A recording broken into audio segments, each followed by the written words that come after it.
What is up, everyone? I'm coming on here for a couple of plays for the day. VIP does hit another 4-man yesterday, which is really exciting and really nice to see there.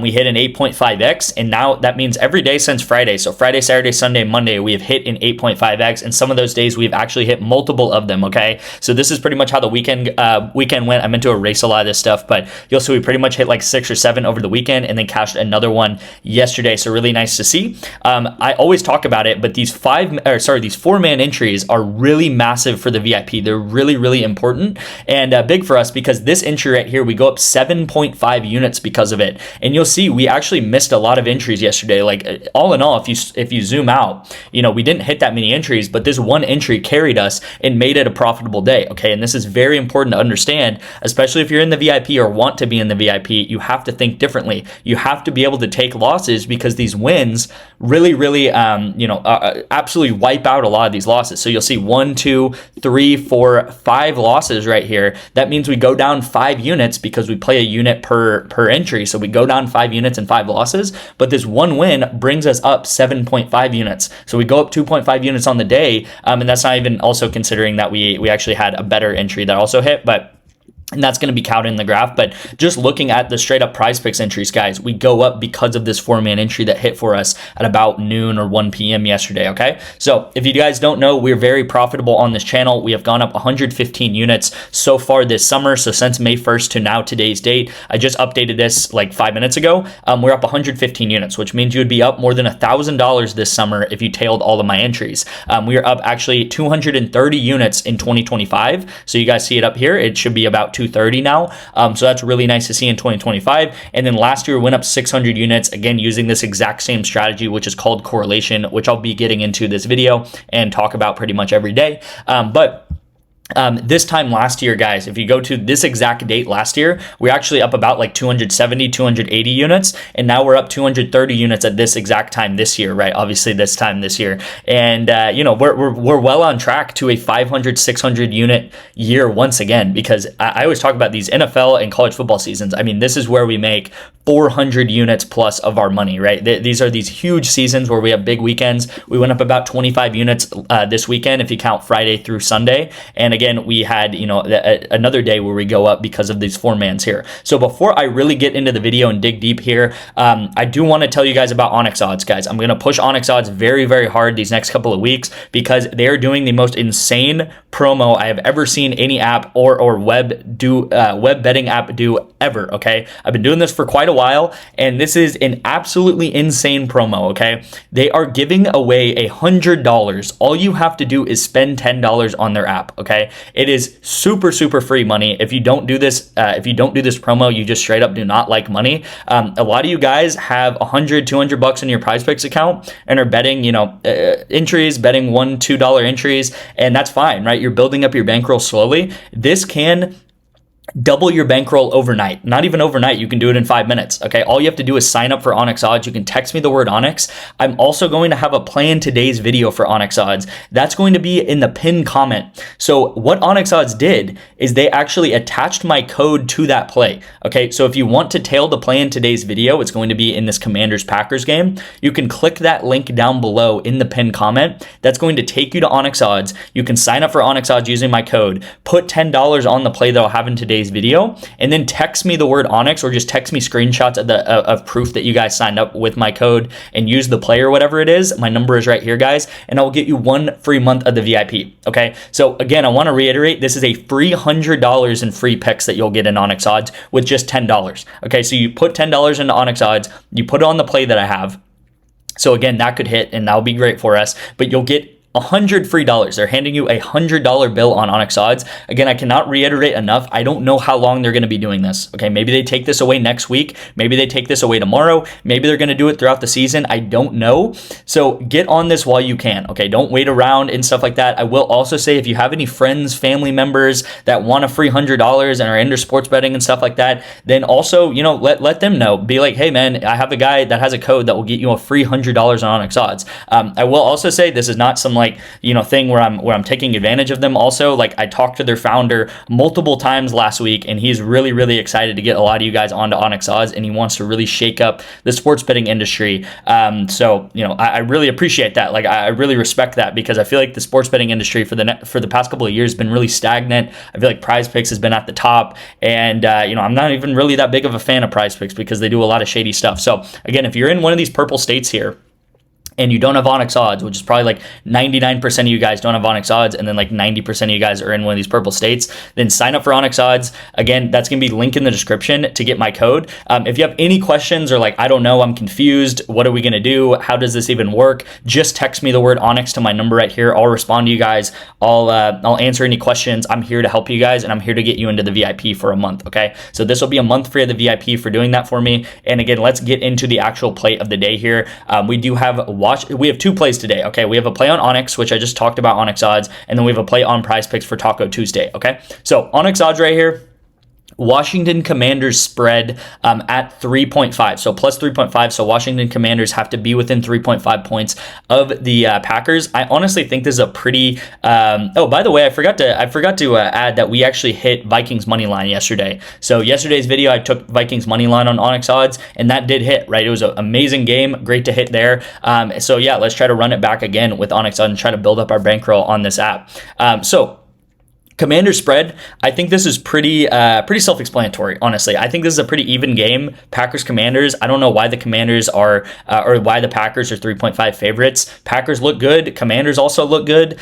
This game, I think, can go either way. I mean, Commanders went to the NFC Championship last year, and I think that this game slightly favors the Commanders just because it's a short week, okay? So we have a Thursday night game. They're going to only have a couple of days to prepare for this, and I think the Commanders just play a very simple offense. They play some backyard football sometimes with Jaden Daniels. They play a lot of screen passes with Eckler and with Debo and with Terry McLaurin. Like, they just play a simple brand of football, and I think that's going to bode a lot better for them than the Packers on these short football weeks. I've seen the Packers sometimes on Thursday Night Football because I'm kind of a Packers fan, and on Thursday Night Football, the Packers will sometimes get off to a very slow start. Okay, Jordan Love will sometimes not look so good, and some of the receivers will not look so good, and they'll get off to a slow start. And the Commanders, I think it just bodes well for them to have a short week because their offense is very simplified, right? Cliff Kingsbury, who's their offensive coordinator, plays a very simple brand of offense. He plays a lot of screen passes. He plays a lot of short runs, a lot of zone reads, which, again, these are not very complicated concepts. They've been doing them all summer,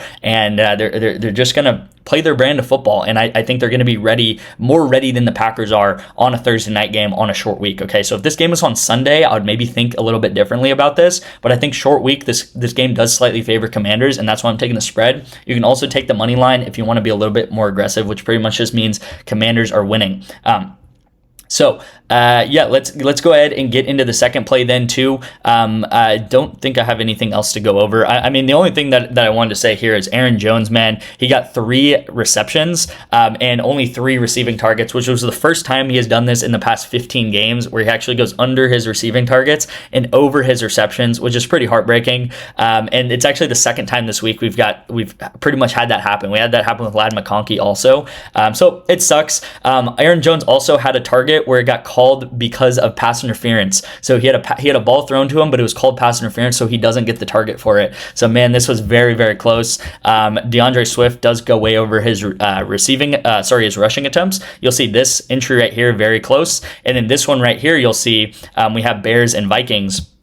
And Justin Jefferson actually goes under his line, and Rome Odunze goes way over here. And this is a great form of correlation right here that we're going to be taking all season. And it's because, if you guys look here, Caleb Williams passed the ball 35 times. McCarthy only passed the ball 20 times, okay? So at the end of the day, even though amazing game by the Vikings, amazing comeback by J.J. McCarthy, Bears passed the ball a lot better, and they passed the ball 15 more times than the Vikings did, which means that Rome Odunze is going to get a ton more targets than Justin Jefferson. So this is very correlated, and if you guys don't know what I do on the VIP, I do what's called correlation. So you'll see here in esports, there's a lot of ways to correlate plays. League of Legends has been huge for us. You'll see actually in League of Legends, like all yesterday, we hit this pair in League of Legends, we hit this pair in League of Legends, and we hit this pair in League of Legends. Okay, so League of Legends has been massive for us. This was a game, yeah, so League of Legends has been really, really big for us, and you'll see another great form of correlation to explain it is actually right here on this Baylor game, right? So Baylor's going to be a team that we bet on quite a lot this year, but if you look at this Baylor game, guys, you'll see that Sawyer Robinson gets 400 yards, and his main target, Hawkins, gets 145 of those yards, okay? So we take two overs together because the better that the Baylor quarterback does, the better that all of his receivers are going to do, and his top two receivers got close to 100 yards in this game or more, because they threw for so many yards. Okay, so very, very correlated together in college football and in the NFL, and that's why we do so well in these different sports. All right, you guys, so let's get into the prize picks entry of the day here. We do have a Taco Tuesday play, so I will say we're going to take Cade Horton over pitcher strikeouts. If you're watching this later in the day, then Cade Horton might be off the board and it's going to be another taco. Just take that next taco with Jaden Reed, all right? So whatever the current taco is, just take it with Jaden Reed under, and that's going to be great for us. Okay, so Cade Horton, we're going to take him over, no questions asked. Obviously, we want to always take the taco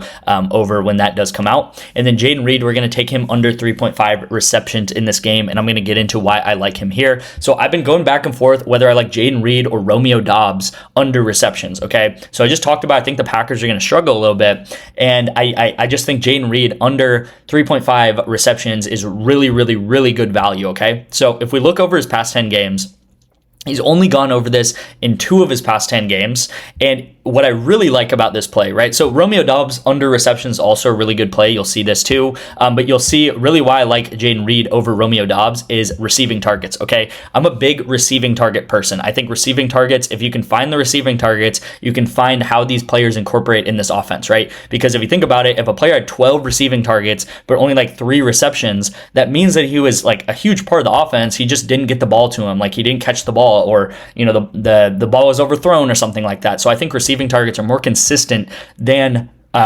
receptions, right? You'll see Jaden Reed over the past 10 games, only 3.7 receiving targets on average a game. Romeo Doubs 4.5, okay? And actually Romeo Doubs and Jaden Reed's line is both 3.5. So I like Jaden Reed just a little bit more than Romeo Doubs.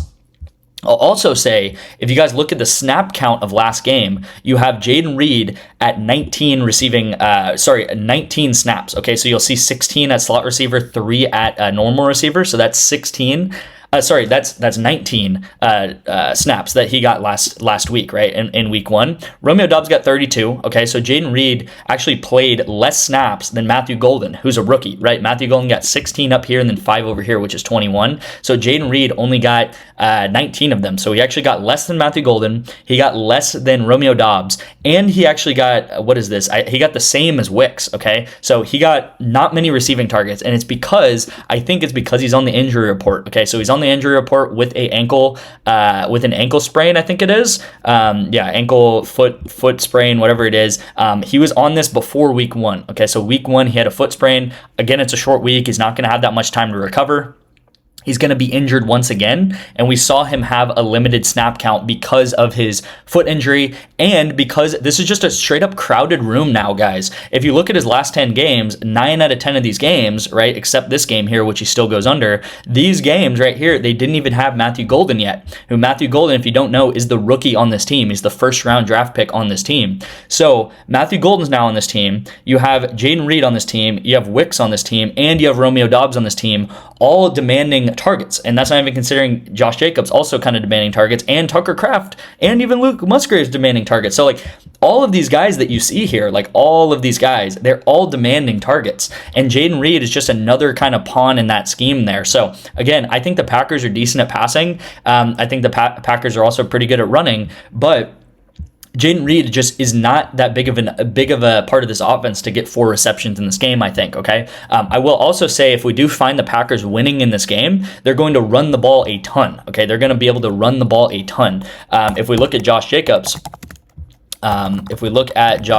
line here, which I don't like, I'm just using this as an example, and we look at his rush attempts, which his rush attempts right now I think is really high. Let me actually pull that down to 17.5. But if you look at the games that he wins, so when he's winning games, he gets a ton of rush attempts. When he loses games, he does not get that many rush attempts, all right? So you'll see he's kind of more in this like 13 to 16 range when they lose games, and then when he wins games, he gets between like 18 to 26 or something like that with some of these games, right? So when they win games, and this is true with every NFL and college football team, when you're winning the game, you're going to run the ball a lot more and you're going to pass the ball a lot less. So whether you like it or not, Packers are favored in this game. That's what all the sports books say. That's what FanDuel says. That's what Pinnacle says. A lot of these very, very smart sports books are saying that the Packers are favored to win this game. So if they're winning this game, that's going to take away targets from Jayden Reed, right? So that's why I like Jayden Reed under, guys. A couple of reasons why. I just think this offense is stuffed with these type of receivers, and then he's on a limited snap count, I believe, and he has a foot injury. And again, this is a short week, so I just think this offense might not look so great and might not get some easy receptions that they should get. Okay, so this is the play that I'm going with on PrizePicks, and then this is the play I'm going with on Onyx odds. Again, I want to say we took Vikings money line on the last video I took, and this did go ahead and cash for us. Okay, so that's really nice to see there. And again, I do want to reiterate, if you do not have Onyx odds, you are leaving $100 on the table. It is like someone hands you a $100 bill on the table and says it is completely yours. You can spend whatever you want with it on bets, and you're just shoving it away, right? And again, I don't know how long this is going to last. Okay, so if this goes away next week and you didn't take advantage of it, then it is what it is. So download Onyx odds. That's going to be first link in the description to go ahead and get that. It's actually a website. It's not an app. So it's just a website. It'll be on your web app, your Safari, your Google, whatever it is. And you can put money into the app. You can take the pick. Again, I'm recommending Kami's spread. And then you can go ahead and take over. You can get that $100 in free picks on Onyx odds. All right, guys. Thank you guys so much for watching, and I'll see you in tomorrow's video.